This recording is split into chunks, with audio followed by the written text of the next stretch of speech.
हम मीनू झा प्रणाम करै छी सब मिथिलावासी के। आइ हम एकटा सामा के गीत गाबऽ जा रहल छी। नीक लागत तऽ लाइक शेयर जरूर करब। धन्यवाद। जय मिथिला, जय मैथिली।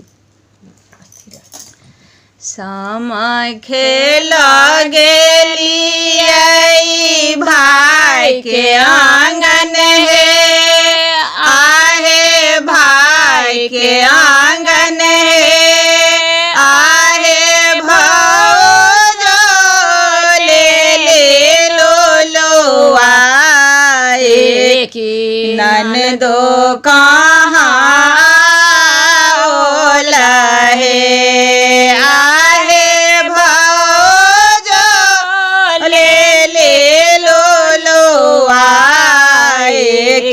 ननदो कहाँ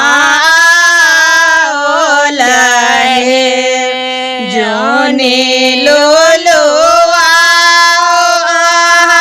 बड़के भौजो है, आहा छोटे के भौजो है, आहे जाबे रहते बाबा भैया के राज के ताब हम आए बहे, आहे छोटी जेते बाबा भैया के राज छोड़बा तोहर आंगन है, तबे बचन सुनलन बड़का भैया है, आहे छोटका भैया है, भैया मार